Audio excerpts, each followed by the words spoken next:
Well, I'm Greg Srivastava with Deepest Dream. Interviewed you a couple of years ago for Amulet. Pleasure to Yes, speak I with you again. remember. Nice to see you again. Pleasure to see you. So, just a generic question, which is when you're inhabiting a character who is actually not just a character, a real person, what are the considerations involved specifically with this project? Well, I think when you play a real person, you have a completely different job to do and a much greater sense of responsibility. I really tried to imagine that if that person was alive, like how would they want to be depicted? And somebody like Doreen, had achieved so much in her life. She was this incredible intellectual. She was a linguist.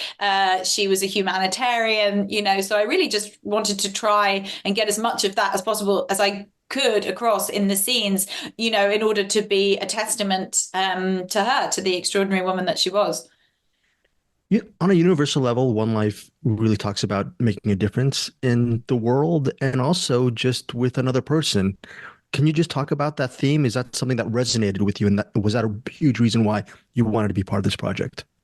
Yes, I think when I picked up the screenplay, I didn't understand the resonance of the title. And then as I was reading the screenplay for the first time and going through it, and I understood what the title meant. Obviously the impact that one person, Nicholas Winton or Doreen Warriner or you or I or anyone can make to the world. And also how in the face of humanitarian catastrophe, you think, well, there's nothing I can do. It's just too many people. But actually, just one person, like making a difference to one person, can sometimes be all you can do, and that is enough. I found that incredibly potent and powerful because, I imagine like a lot of people, I often feel very overwhelmed by the level of need in the world. And if you're looking at something like Haiti or, you think, well, there's just nothing as an individual that you can do. And I love this film and I love the message of the film, which is that, there's always something and there's always one person whose life you can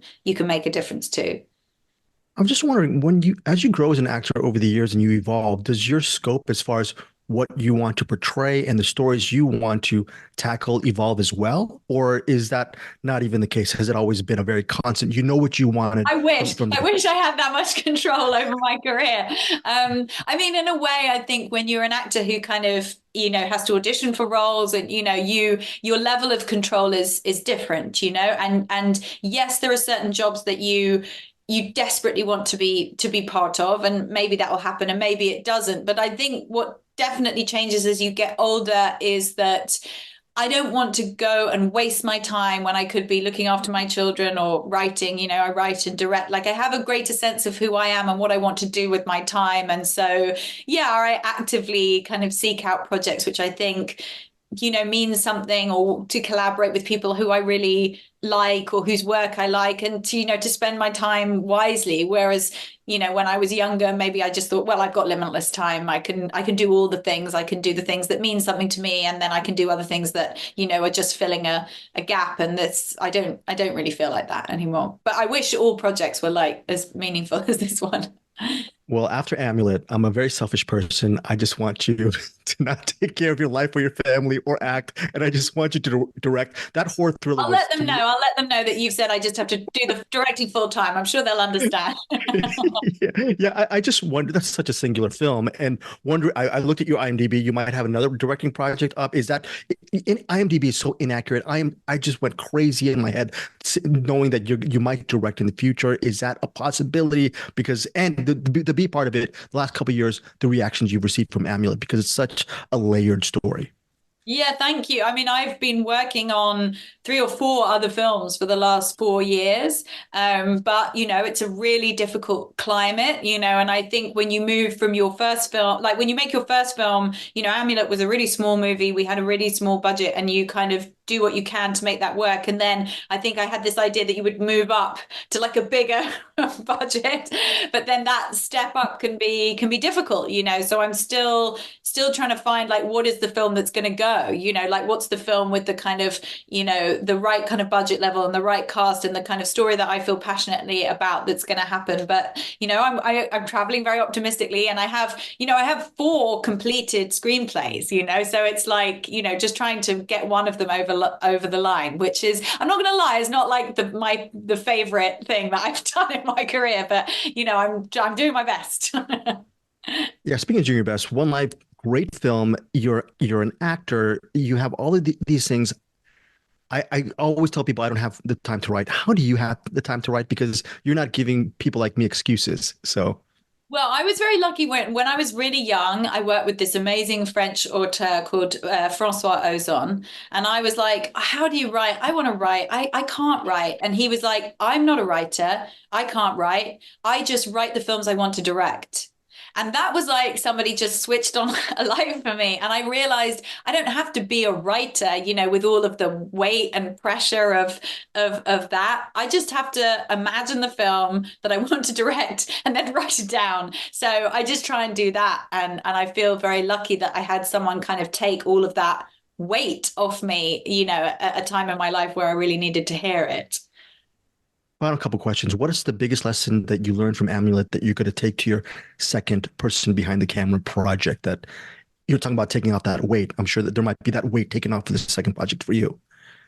I think the great thing about making a first film, or the great thing about making a first film for me, is that you get to make all your mistakes, and then sometimes the mistakes become like genius moments where you do interviews afterwards, and people are like, "How did you decide to do that?" And you're like, "That was not something I planned to do," or "That was an error."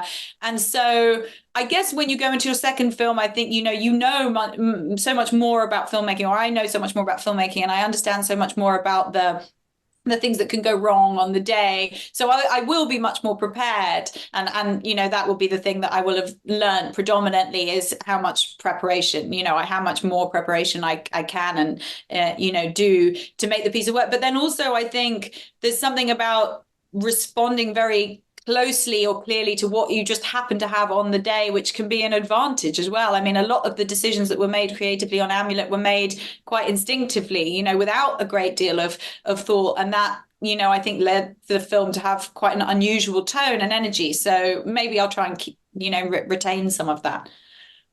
Final question is a two-parter. First part is, you mentioned Border a couple of years ago. Can you, for our listeners, recommend another film that really resonates with you? And then the second part of that question, from your own resume, can you recommend a project that you've done, film or television, that you feel is underrated and you would like our listeners to check out? So, and thank you for your time. Sure. One of the best films I've seen in the last year was a film called Speak No Evil, a Danish horror film. Which, did you see it? Oh, it Yeah. broke my heart, that one. I Yeah, mean, but amazing, amazing film. It really destroyed me. I mean, I thought, that is a film which, for me really delivered on the kind of absolute terror, sense of kind of psychological horror of staying away for the weekend with another couple, like, which is such a horrific experience anyway. But also, for me, really went really deep into the sort of essence of what it means to be a human being, and how much people are prepared to just go along with things, like how we're just, made to kind of accept and acclimatize to kind of the things that we're told to do, and to not push back against things. I thought it was a really brilliant and profound film, and it had a huge impact on me. And in terms of projects that I've been involved in that I think might have gone under the radar, I mean, I'm a really great fan, a great lover of this French director, Lucille Hadza-Halavilovic, and her first film, Innocence, is one of my favorite films. And then I got the amazing opportunity to work with her on a film called Earwig, which is an English language film, but she's a French director, which is a very strange film. I just like to premise it by saying it's a very unusual film. It's kind of like a dream. But, I think in our era of like hyper-structured storytelling and like people trying to turn screenwriting into a science, and saying, particularly with AI, that the kind of elusive, immaterial nature of art, like sometimes you're not supposed to understand it, sometimes it's supposed to be just an experience, can get a bit lost. And that feels very an important part of film, and an important part of like being a human being and making art. And that film is really like a dream. So I would encourage people to watch that, although I'm sure a lot of people would say, "What is it about?" And I would go,